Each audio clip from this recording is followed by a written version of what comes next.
Good morning, everyone. Welcome to Lifeline, the conversation that is defining the future of healthcare and AI. Today's theme is how intelligence, coordination, and agency move from institutions to individuals, and what changes in healthcare as that unfolds. So today I'm joined by a plethora of Galaxy Brain builders, speakers, and You thinkers Ray on top. muted. And I can hear live just fine. That's actually, can everyone hear me? Can I see a I can thumbs hear up? you. Yep. Cool, awesome. Making sure we're streaming and we are rocking and rolling. So yeah, with that said, we have an awesome panel today. It's going to be a phenomenal conversation. And I'd like to kick off by just passing around the microphone for a short round of introductions. No particular order. Let me go ahead and kick off with Chris. Chris, how are you doing today? Good, how are you? Thank you for having me, Ray. Thanks, David. Thanks, Tuan, Charlie, Cindy, everyone. Happy to be here. I work with Avax on the BD team, focus on AI, defense. Oh, sorry. Somehow I cannot hear you guys. Oh. I'm not sure if it's a technical challenge from your side, Tuan. We can. Should I log out and log in again? Yeah, you can try that. Drop a thumbs up. Okay, so let me log out and get in again. Yeah, perfect. No worries. Until we have AI taking over the internet, we'll have these kind of slight technical hiccups here and there. Apologies, Chris. Go ahead and. No, you're good. Don't worry about it. Yeah, I work here at Ava Labs on the BD team, focusing on AI, DeepIn, obviously infrastructure, and the cornerstone of healthcare and AI, like what we're going to discuss today, as well as the very complex but very visionary project that David Post is working on, which I'm very, very excited for. So yeah, happy to dive deep into it. Oh, cool. Absolutely, going to be a great conversation. Little technical check 1 2. Tuan, can you hear us okay now? Yes. Awesome, my friend. Sweet. We were just joking that until AI takes over the internet, we're going to have some technical. I usually get kicked off like 5 or 6 times. So if you get kicked off once, you're in good shape here. Oh yeah, so far you haven't beaten David's record. No worries, my friend. But this is a perfect segue there, Tuan. Fantastic to have you with us today. We would love to hear a bit about what you're doing at Life and to hear an introduction for the audience. Okay, so I start first or something. Okay, cool. So yeah, my name is Tuan. I'm the co-founder and CEO of Life AI. And Life AI, is a foundational AI platform that enables organizations to launch life science product from precision health to drug discovery faster and at a much lower cost. We already provide precision health services for more than 100,000 paid users across 7 countries. And we are now actually collaborating with many academic and hospital partners around the world. And very happy to be here. Yeah. Looking forward to our discussion. I'm very excited to learn more about the amazing things happening at Life AI. And we also are joined here by Charlie from the Arena app. Charlie, how are we doing? Good morning, or good afternoon, wherever everyone is tuning in. Yeah, great to be here with a stacked panel. Really excited to sort of dive into the conversation. And yeah, great to be here and see some familiar faces too. It's always nice. Absolutely, my friend. It was great to have you with us. And of course, we also have Cindy Shi as well from Kite AI. Kite's doing some really phenomenal, interesting stuff in the AI sector. Cindy, how are we doing today? Would love to hear a little bit about Kite and what you're working on. Hi, everyone. Great to have this conversation with all the speakers here. So Kite is building the fundamental payment infrastructure for the agentic internet. We believe the agent is getting smarter and smarter, so they need a completely new payment infrastructure to support it, do the trusted transaction, interaction, and the coordinations. Of course, on top of that, there will be a lot of the use cases. I believe healthcare using agents to improve a lot of use cases in healthcare is one of them. So very exciting to explore more with other speakers here.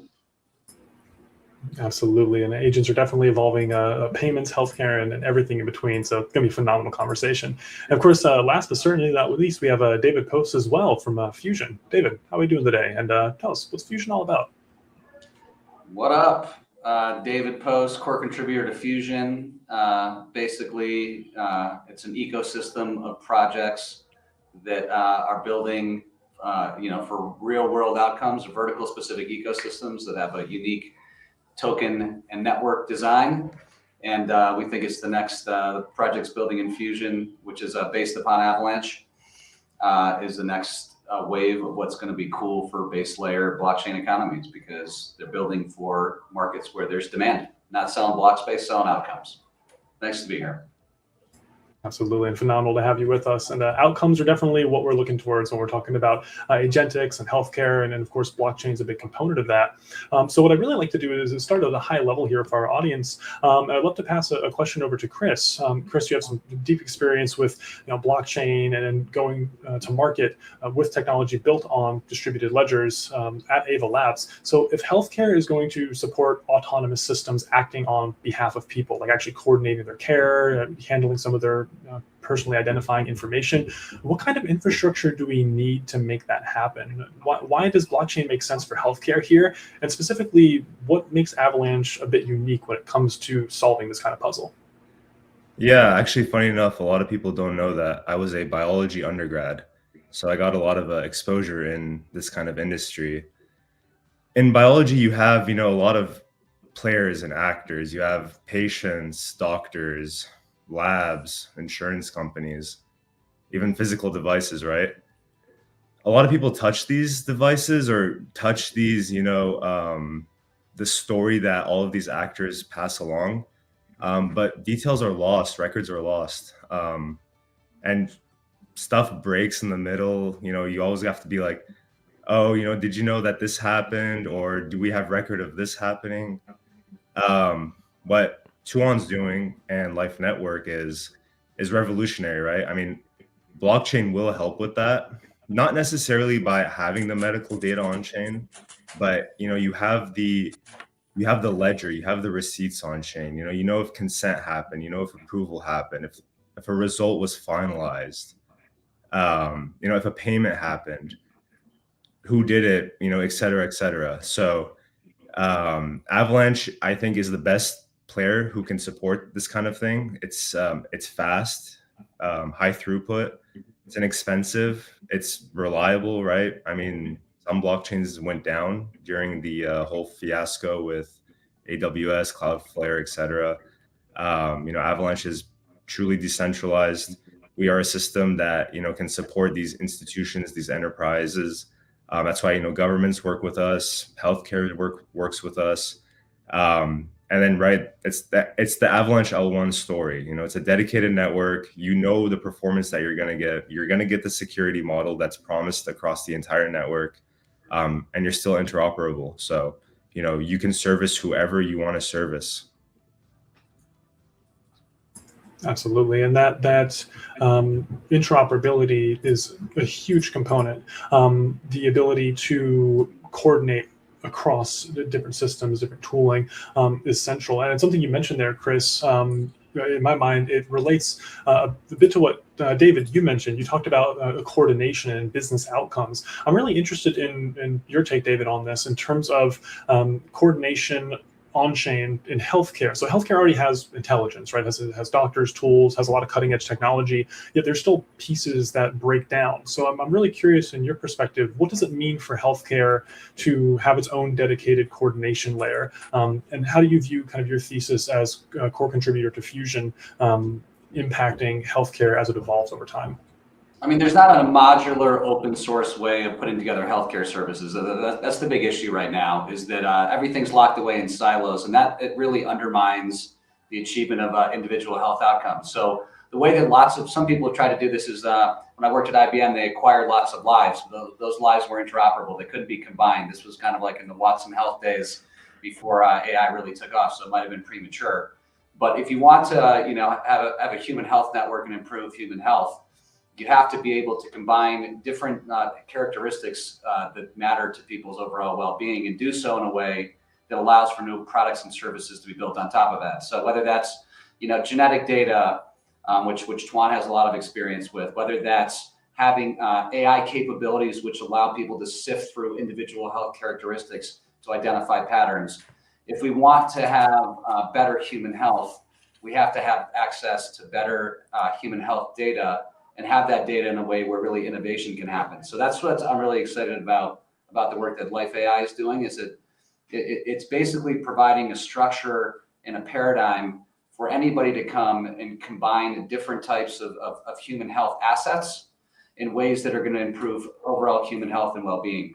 And I think that that's really powerful. It's using, we use blockchain here, it's as a record of transactions, but it's a way of coordinating an ecosystem of participants. And I think that's really where the magic here is how do you get participants who may be economically aligned, maybe mission aligned, and combine them into a business network and to collaborate in ways that you couldn't do under traditional economic models. And I think that's the direction this is going in. We used to call this decentralized science. Tuan yells at me, and I agree, this is not decentralized science. Because that sounds too researchy and scientific.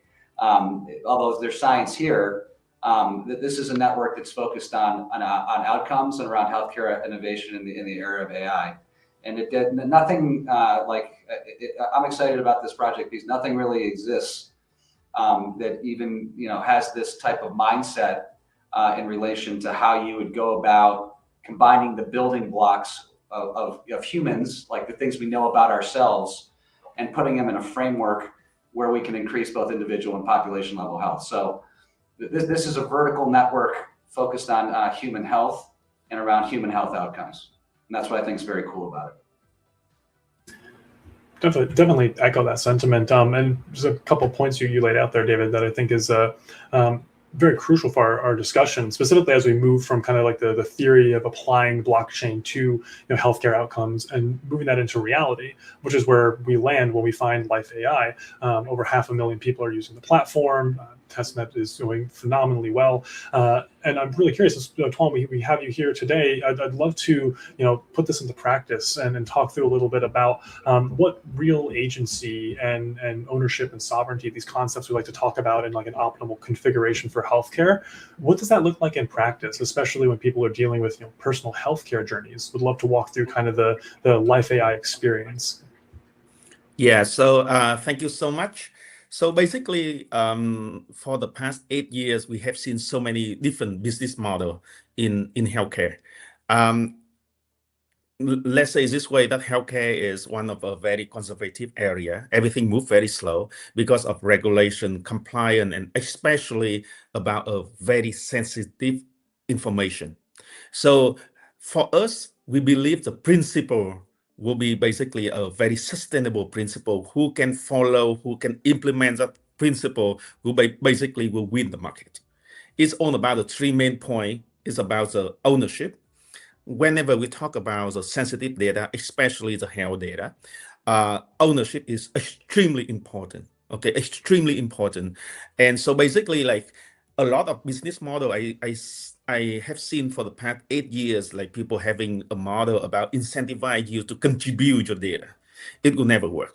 Okay, because the incentive, the incentive, whatever the incentive you provide, people will find a way to hack around and provide you, let's say, wrong data.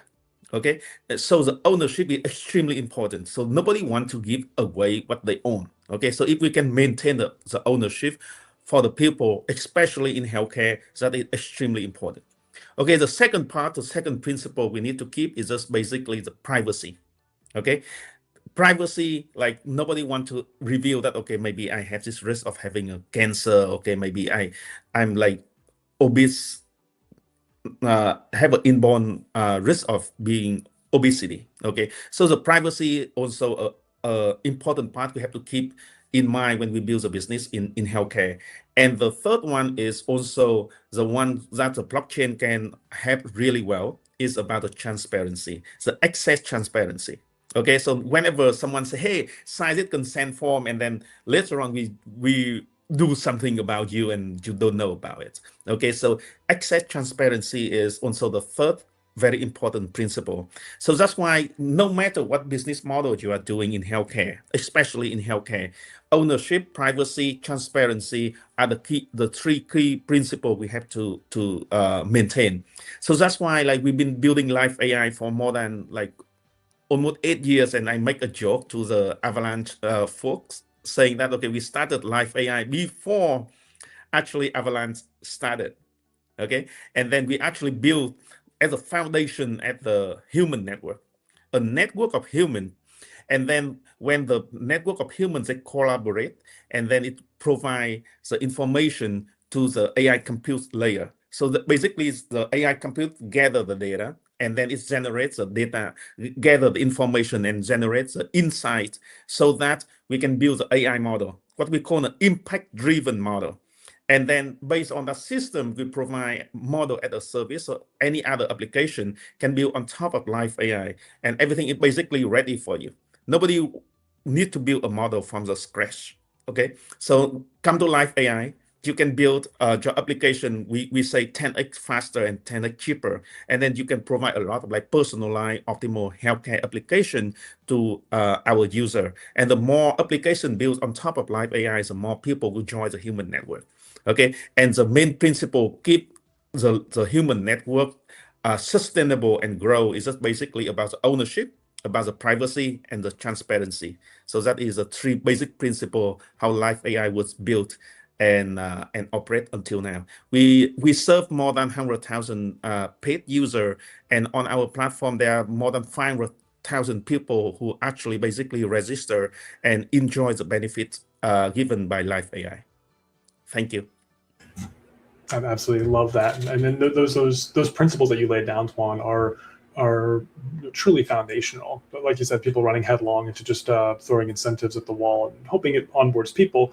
Getting the ingredients right is important to make sure that we're making a masterpiece here. And I just received word that as of today, December 16th, Life AI's testnet has processed over 4.3 million testnet transactions, which is a impressive number to say the least. It definitely underlines what happens when, as you were outlining, Tuan, we have the right ingredients in place. You thoughtfully put them together.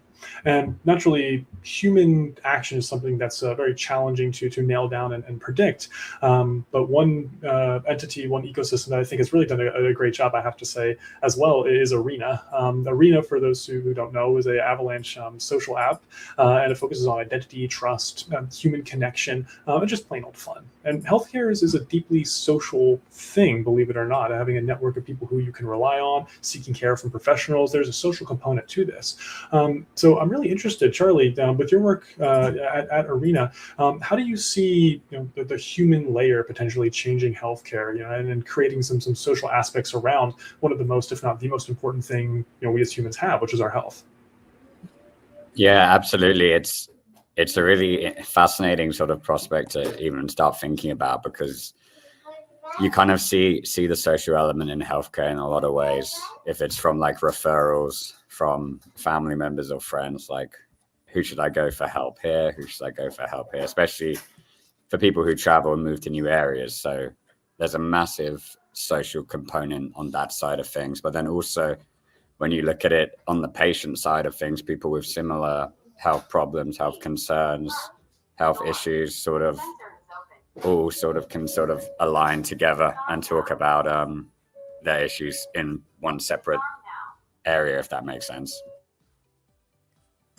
Absolutely, that social component, that social layer, while also facilitating, as Tuan was outlining, the proper data, knowing that you're talking to people who share that same experience or have at least an element of an understanding of what you're going through is core. So that trust is essential. Yeah.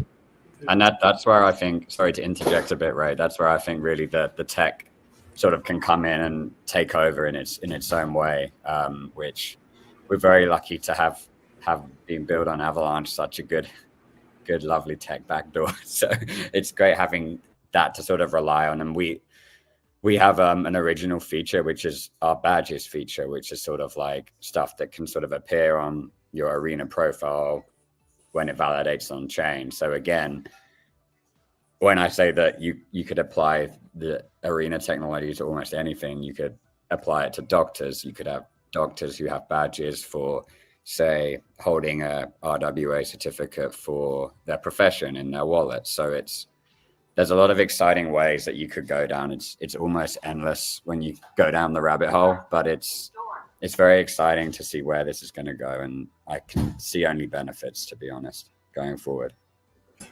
Absolutely, I love it, and I think it makes a lot of sense. For those who use Discord, for example, they have badges for when you join and certain things that you do. So, Charlie, what you're describing is not so far fetched, right? The notion that you can create gamification around just social interactions at their core. But the trust component is so essential, and that is something that we say semi-frequently in this industry: don't trust but verify. And we have Cindy here with us from Kite, and I am just super interested in all the things that you and the team have been working on, Cindy, because when we talk about agents and we talk about trust, I know your team is at the cutting edge of this intersection. So systems that can observe, decide, and act on someone else's behalf, they naturally need to have trust. But I'm really curious, what can these AI agents that we're talking about do that traditional software can't? And as we get closer to agents potentially making healthcare decisions for people, how do we make sure that these agents are making the right decisions and can be trusted? Yeah, that's a good question. So I think basically what agent can do, two things can be very impressive is learn something in a very short time. So for example, for they are more like very intelligent PhD who already have a lot of background knowledge. So if they want to pick up something new, they can learn something very quickly. So that's one thing. Another thing is they can use their algorithm and do a lot of prediction. So that means they can do the things not only just do the linear regression, for example, for the pass the results and making decisions, they can also help you to predict. So based on these two features of the agent, I think in terms of the healthcare, you can think about a lot of the use cases. One thing, when we talk about healthcare, actually this is also a very broad industry. Something I think I heard or maybe learned from the past that agent can do very well. First is some diagnosis if they can absorb the right data.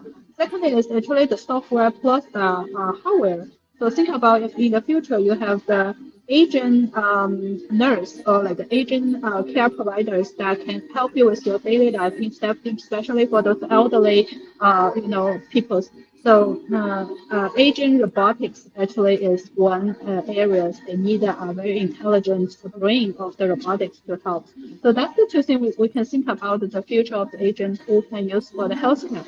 But making those agents smart enough, I think the first they need a lot of data to train good algorithm. And second is when agent interact with other agents, we need a new network that can support their transaction and make sure agent can trust each other, not only from the software side, but if you think about you have a software agent with the hardware agent robotics, they also need some trust the transaction based on the new infrastructure. This is something Kite think is very important and we're building. But on top of us, I think a lot of the healthcare use cases, including other use cases, for example, we are building the e-commerce use cases, can also build on top of our blockchain.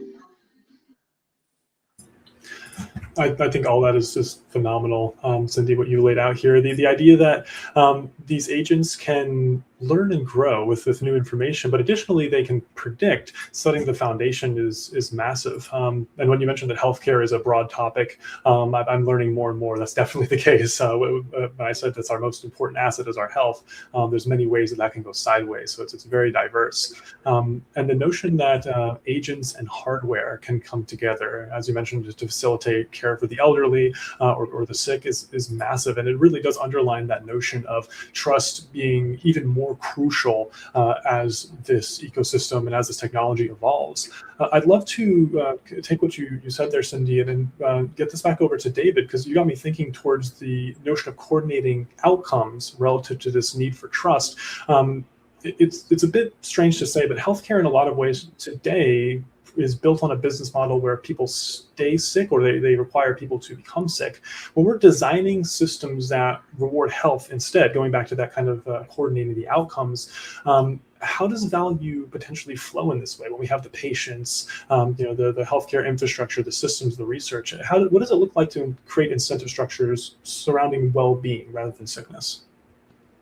Well, I mean, first you have to, human health is multidimensional. So you have to first decide whether you want to tackle this at the individual level or the population health level. I think that there's options on both sides of this. And assist to my wife, who's got her PhD in public health. So I've been forced to become an expert on this area, whether I wanted to or not. I think that let's kind of like just go through these. So at the population level, I know one of Tuan's inspiration for starting the genetics portion of his business was there wasn't a lot of genome data on Asians, which undermined the creation of new drugs and population level health on that dimension. Now, DNA is just kind of one biomarker. If you have multiple biomarkers across both underserved populations and also populations who might be served right now, you're going to come up with different connections. It's going to show you different types of things if you have a more expansive view of population health.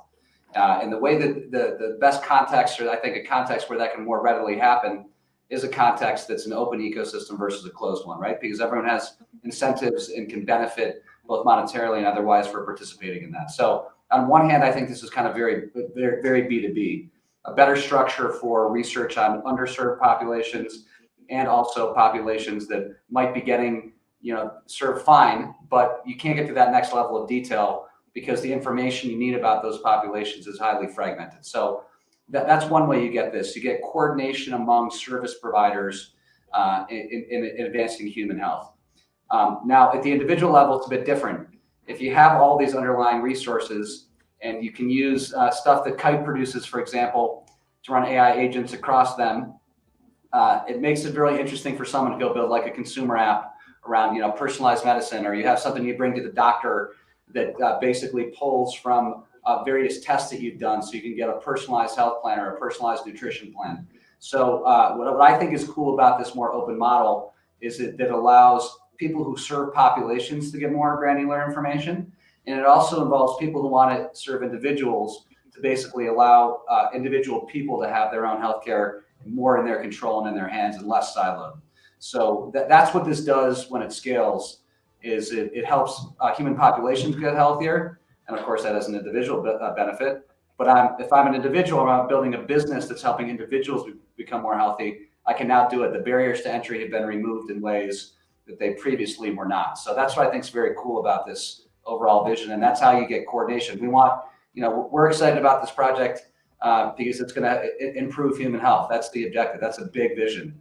This is the human network. So there's lots of ways that this type of a network structure helps us get there in ways I think is impossible using other methods or approaches.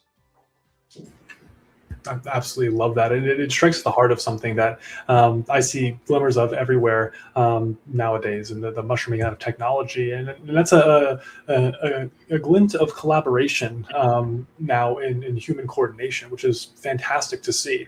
And what you were just describing there, David, in terms of the coordination that's occurring live now with Life AI, and as well as Kite and entities using the fusion model, is that there's a level of operational diversity that's facilitated by these models. So I'd love to get this over to Chris, because if I'm understanding correctly, with Life AI's model, healthcare won't be one app, it won't be one company, but it will be likely one framework. It'll be an ecosystem. So from your perspective, Chris, how does Avalanche think about collaboration at this scale? This is a really large scale. How do we make this infrastructure feel safe and reliable enough for something as essential and crucial to humanity as healthcare? Yeah, to kind of add on to what David and Charlie said, right, is that healthcare is not a single app. Rather, it's just a bunch of parties that have to coordinate with each other. So you have two main problems. You have trust and you have coordination.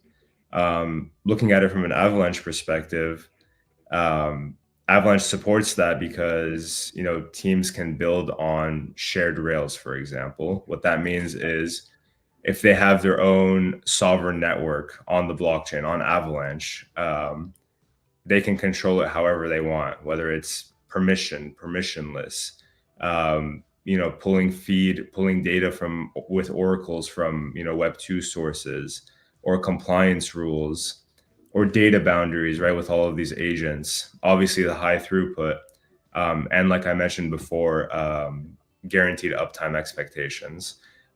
We take pride in that. Obviously, we have a team that can support those kinds of enterprises, such as hospitals or healthcare giants. The team is AvaCloud. They service, some of our most successful clients, such as the FIFA blockchain, etc. So with these kinds of parameters, these kinds of players, you do get I want to call it an ecosystem. You don't get a single monolith that is reliant on a single sequencer, for example. You get something that connects. It settles the data that you want. If you have millions and millions of patients, records, visits, things that you need to make sure that the right people are seeing, and it can't be tampered with, and it's the truth. It verifies it. That's something that is very strong with Avalanche. Absolutely. It's something I think we've seen time and time again in the market, right? You mentioned something earlier in the conversation, Chris, why governments trust you. And my jaw hit the floor when I saw the California DMV working with Avalanche to tokenize car titles, or Bergen County, New Jersey, bringing houses on chain on Avalanche. And so to see the level of maturation this infrastructure is reaching it's very exciting and emboldening, that's for sure. And it's very encouraging that we have great thinkers and builders, such as all the folks on stage here, that are thinking deeply about these essential problems that impact not just us on chain, but the humanity writ large. And so, Tuan, I'd love to pose a question for you here with this additional context. Healthcare operates inside really strict trust frameworks across the world, different jurisdictions. When Life AI navigates these regulatory kind of mazes, how do you accomplish this while remaining decentralized and ensuring, as Chris outlined, a lot of this publicly identifying information remains secure? I'd love to understand better how you thread that needle. Okay, thank you so much for the question. Let's pick a very concrete example. Let's talk about drug discovery. Okay, so drug discovery is a great problem. Okay, you see that in the past 30 years, pharmaceutical company did exactly the same way, the same process, and the past actually 24 months have shown that many AI company just started to tackle the drug discovery for pharmaceutical company. So the drug discovery a very complicated problem, like $2 billion, take 10 to 15 years to basically create a new drug. Okay, and so a lot of like AI companies say, hey, we can use the AI agent, we can use this AI. That AI will basically have to cut down the time to basically reasoning, create a new drug compound. Okay, but at the end of the day, we still have to do clinical trial. We have to still do a lot of like ethic study and many other things related to the personal data. Okay, so at this time, and also the very important one is, hey, you design a new drug, you need to get FDA approved, right? And let's say that if you design that drug in a very, let's say, developing country, it's really hard to get FDA approved from the US. Okay, because of a lot of like compliance regulation apply to this particular area. Okay, so however, you can see that in the past 18 months, a lot of things have changed so fast. So especially like in Asia, China, Korea, Japan, Vietnam, they actually like lead the way to do drug discovery. And the nice thing about all of this one is they have the local government support. A lot of in this country, in those countries, the government actually create a sandbox for drug discovery company so that they can actually perform the clinical trials, they perform a new technology in a very controlled environment. Okay, so basically like people in that controlled environment, they cannot cut the corner, but they can move a lot of things faster. So the sandbox architecture, the sandbox mechanism actually have China, Vietnam, let's say India and Japan, Korea move way faster than the US. In the US, you can see that like Eric Smith and many other people, they actually spent 2 years to send a report to the government. It's like 200 pages of the report to the US government and saying that the US may lose the biotech war to China. Okay, so they have to do something because in the US, everything moved very slow. Everything because of the regulation about the compliance, a lot of things move very, very, very slow. So the good side of that is just make everything very safe, but another bad side of that is just basically it prevents innovation. Okay, and so that's why when I see this, and I will make a statement to our partner in the US that the US may have started the innovation, may create the origin of the new fighting. But in other countries, especially in Asia, is the place where things will happen, where the practical things, the new drug, the new therapeutics, the new gene therapies, the new medicines, the personalized medicine will basically made and distribute from Asia in the next decade. That's what I believe. Okay, so the short answer is on the regulation, it depends a lot on the local governments. When they create a sandbox in a very controlled environment to have the other company, especially in a very high-tech company like drug discovery, to move way faster. It's actually 10 times faster than other drug discovery company in the US. Yeah.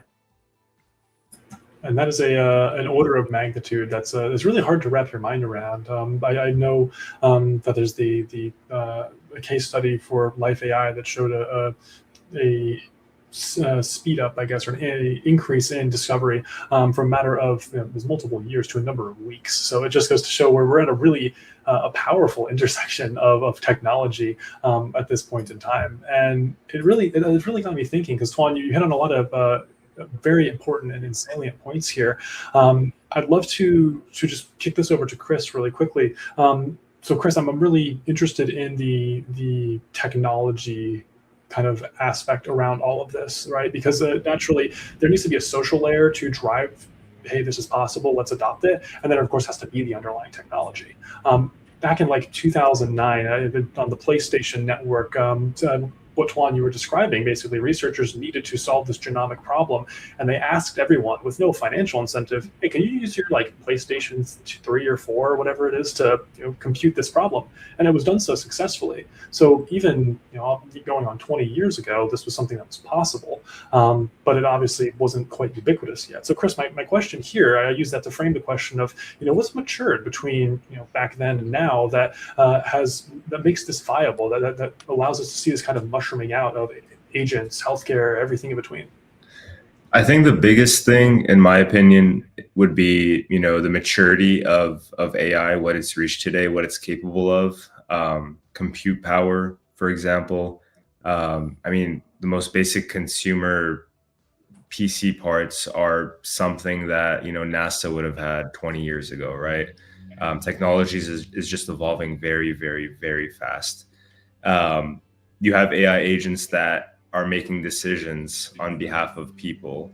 And if you want to bring it full scale to enterprises, to hospitals, to whoever it is, to banks, right?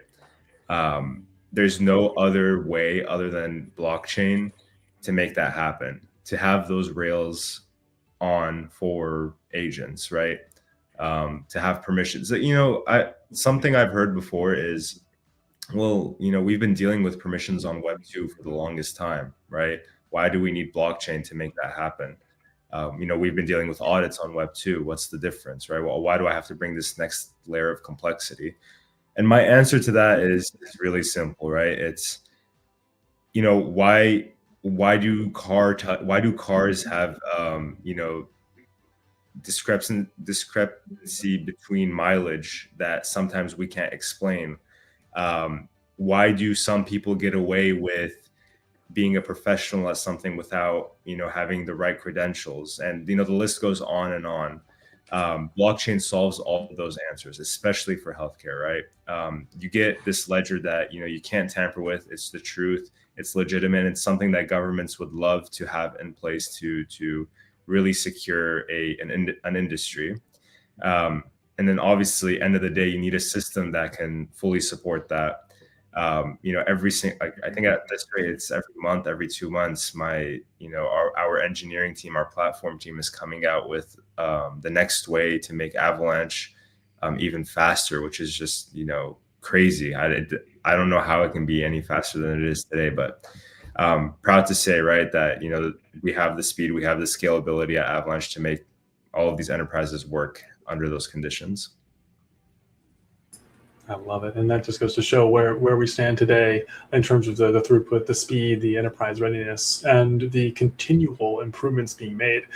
Just goes to show that we're entering into a really unique era where as you were describing, Chris, a lot of these Web 2 processes, they are good enough, and I use air quotes there, but they're quickly becoming not good enough as a lot of this technology ages out. And I'm really looking forward to the next 5 years or so in terms of where this technology takes us. So I would love to do a little fun kind of lightning round as we're coming up on time here with these amazing speakers and panelists. And would love to just kind of fast forward, to 2030. Let's say, all right, it's 2030. I've long accepted that we're not going to have the Jetsons by then, right? Back in 2010, I'm like, oh man, we'll have flying cars and Gundams, but we don't have them yet. And it's only 5 years away for 2030, but things will definitely be different. So just a kind of fun lightning round here, since we do have a nice diverse panel in terms of the backgrounds and expertise. Let me kick this over to Tuan. So Tuan, the year's 2030, how do you foresee healthcare looking and feeling for an individual? Yeah, so basically I see that the world will become more on a real healthcare. It's not like right now I consider the healthcare system is totally broken. It's a sick care system actually. So I think that in 2030 we really have a healthcare, which basically like all the life care for life. Okay, and you basically have a doctor in your pocket, a personalized doctor. You go anywhere, everything is about the personalized healthcare for you, and it's the most optimal solution for your health. Yeah, it's not like, hey, Chris will have a really good way to do a weight loss program, and I follow Chris. It doesn't work for me. Yeah, simple like that. So everything will be personalized. Everything will be optimal, and we will live in a real healthcare system or the life care system where we care for life, not for the sickness. Yeah. I love that. As specifically as an American, I'm very much looking forward to that accessibility component. And I do fear for the YouTube clickbait content creators, though, right? 10 quick tips to lose weight fast, right? Not with Life AI, we can validate if that's actually true or not before we even watch the video. I love it, man. So super exciting future, not too far away. And of course, Cindy, I'm curious from your perspective, a lot of the things that have to do with agents and AI today, that would have sounded impossible even 5 years ago. So I'm really curious, Cindy, in 2030, what do you foresee agents doing for we humans that today maybe sounds impossible? Yeah, I think one thing we feel very promised, which we are working very hard on, is that the agentic e-commerce. So I think that this thing has already happened, that now agent can search, place order, and do all the transaction, pay the order for human beings. So that's also, I think industry trending. If you look at how OpenAI, Shopify, PayPal, Stripe, all those companies are working together, definitely this is one trending where we are seeing. And because the agent, for the agentic e-commerce, they need the agent to pay or do the transaction for human being. So I think that there will be, they need a new infrastructure completely different than the Visa, for example, the credit card system. And the blockchain is one of the ideal technology option on the path for this completely new use cases. But I think for us, what we're looking for is, this is only the fundamental infrastructure. Hopefully, because the agent getting more smarter, and also the agent-to-agent transaction infrastructure or network is also getting more robust based on all the new improvements and innovations on the current blockchain technology. We hope there's actually more use cases beyond the agentic e-commerce. For example, just like Juan said, in the healthcare, there will be some very smart, I think, recommendation or the algorithms that give people more personalized or customized healthcare suggestions, and all those things will potentially will also promote that, okay, which healthcare plan you need to buy, which medicine you need to take, and what kind of the therapies that you need to adopt. All these things probably will also back to that agent will work with other agent to complete all those end-to-end user journeys about their healthcare selections. So we actually hope that the foundation that Kite is working on to build this infrastructure can serve these more complicated use cases, which which will be very exciting if this can be done by those AI and the agent related work. Absolutely, and definitely the coordination of healthcare recommendations via Agentic is going to be fascinating. I love the notion of agent-to-agent commerce, or agentic e-commerce as well. The idea that someone may one day after installing these agents for e-commerce come home on a Friday after a work party, and the thing that they normally impulse buy on Amazon has been pre-ordered for them. We'll see if that's how that plays out. It's going to be an interesting we're in the future moment for sure. And I'm curious as well. I would love to ask David, similar question for you, man. So it's 2030. What does business coordination look like on chain? I know we've seen tons of attempts to bring businesses on chain. If Fusion does what we're planning for it to do, let's say 2030 rolls around, what does that look like, David? Well, I mean, I think you get, it's interesting, like before I started working in blockchain, I thought of supply chain in a very different type of way. So there's a traditional type of supply chain, which is how you get goods from point A to point B. There's another supply chain. A supply chain is how do you coordinate different actions among participants in a value chain. And I think that that's always been the real promise here, I think, of on-chain activity is business process automation. So everyone's excited, I think, about the intersection of AI and blockchain for a reason, because especially if we figure out, when we figure out how to tie in blockchain ecosystems into ERP systems, and we can kind of like allow people to maintain their common internal processes while outsourcing the trust onto the trust assumptions on chain. That's when I think the magic happens, because everyone can keep their business processes internally however they want to, and they can basically work around a common set of assumptions to create value in different ways than they could historically do so. So I think that you already see, it's been interesting. DeFi was kind of uninteresting for a couple of years. Now I think it's kind of very, very interesting, because I think people are seeing the glimmers here, especially with the regulatory progress, about why on-chain rails are superior in a very substantial kind of way to doing things, the way that they've been done normally. And that's kind of starting, I think, first in terms of how value moves, but I think over time it's going to change in terms of how value is created. And I think that business networks were not really possible in 2018 when I started at IBM running IBM Blockchain Ventures. I was part of all the failed initial enterprise blockchain networks. And they failed because they couldn't, number one, technologically make business processes work better. And number two, there wasn't as many opportunities to create joint economic value if you actually decided to do that. So 2030, I think that we'll have gone through the onboarding of the first phase of the financial onboarding, and I think that we will be in flight on the business process onboarding, because obviously economics is what drives a lot of the business processes that people would want to participate in a verifiable fashion.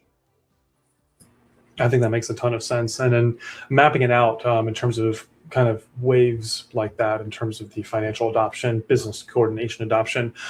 It does mirror a bit of what we've seen with the adoption of computerization of the internet. So very excited to kind of get a sense of where we're at on those adoption curves.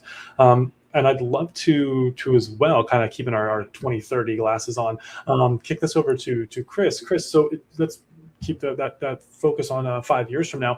Where do you see builders starting with Avalanche at that time? How do you see the builder experience kind of evolving between now and then?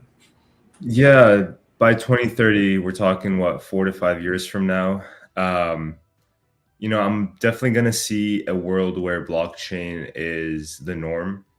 It's going to be how developers think of, a cloud platform today. Obviously you need the cost, you need the technicality, the expertise, etc. But you're going to have a much more streamlined process than in the future. You're going to have a lot more, decentralized nodes that anyone can kind of participate in. at a larger scale. You're going to have a lot more legislation in place. It's going to be easier, more education. You're going to see it in schools. That is my opinion, and I think it's inevitable. I think, right, if we focus on healthcare, for example, kind of like what Tuan said, right? He picked drug discovery. Anyone who is in healthcare and wants to kind of pick up blockchain, right? Don't try to fix the entire system. Pick one thing at a time. Pick your expertise, something that you're good at. Use the blockchain as the machine to power it all, right? For example, Avalanche has the state machine. Who can do what step happened, kind of what we talked about earlier. If you let's say you get one workflow that you normally do onto blockchain, feel really clean and really trustworthy, right? Like you can practice with your work environment or whoever you want to, and then you can kind of have everything else plug in later. I think that's the best way to kind of start, right? In the future, it might be a lot more accessible just because of the legislation that is there. Absolutely. The accessibility is a huge point. And something you mentioned here, Chris, that I really want to underline is that once you get that first process down, that's really the aha moment. Not to kind of age myself a little bit, but I still remember the moment that my dad was able to access news on the internet for the first time, and well, that was it. We didn't see Dad for a couple hours. Like, oh wow, it's a whole newspaper that's here on the screen. That's interesting. So perhaps we'll have a similar inflection point moment where it looks completely different. But one thing's for sure, as someone who loves learning and standing on the shoulders of giants and learning from great builders and pioneers such as everyone here on the panel, community and conversation is not going away. I think we'll still be doing that in 2030. So Charlie, my friend, I would love to kind of get your thoughts and what kind of socialization and conversation looks like in 2030. How do we support each other socially, and what does a community look like if we fast forward? Yeah, I think it's a very fascinating thing to think about, and like to sort of like just soak up like from the guys we have here on the panel. I think I can really see a real combination of everything that we're all working on sort of come together from the AI agentic side of things, because you already have people being able to like book appointments with virtual doctors online. So I can see that really leveling up, and sort of, I know Chris touched on it, like the technology sort of being baked in, not being like as front facing as it is currently, like sort of on the back end, and have people be able to access healthcare transparently, confidently, and be able to facilitate those transactional side of things pretty seamlessly. Like imagine a world where you could sort of book an appointment with a doctor, AI doctor, or a real person doctor, through a social protocol like Arena, and being able to just do the transaction right there. You pay in dollars, crypto, whatever. It's all validated on chain, all the credentials for the healthcare, whether they're AI. This is where it's getting crazy, because you could have AI doctors with real life certificates, which is kind of mind blowing to think about. But having that all on chain and all encompassed in the sort of package and then validated on chain is a fascinating thing to think about. And so, yeah, that's me being a little bit optimistic. I can see the future looking somewhat a bit like that, and sort of building applications on top of that or around that sort of thesis and idea would be really cool. Absolutely, I love that, and it's similarly to yourself, Charlie. It's I look down that rabbit hole, and I just want to kind of jump in head first, because all of these technologies are coming together in a way that, or a series of ways that are so unique and dynamic that it's defining the human experience largely. And I have to say, this has just been a phenomenal conversation. I'm sure our listeners have deeply enjoyed it. It's hard to find this kind of quality of dialogue anywhere else. And then we covered so many topics: infrastructure supporting agency, business coordination and coordinated outcomes, agentics and responsibility and trust, human connection, healthcare, and proof that all of this is already working and happening in real time. And it leaves me with a pretty strong message, like healthcare doesn't have to stay broken because the coordination finally exists to improve what should be healthcare, but is currently more like sick care.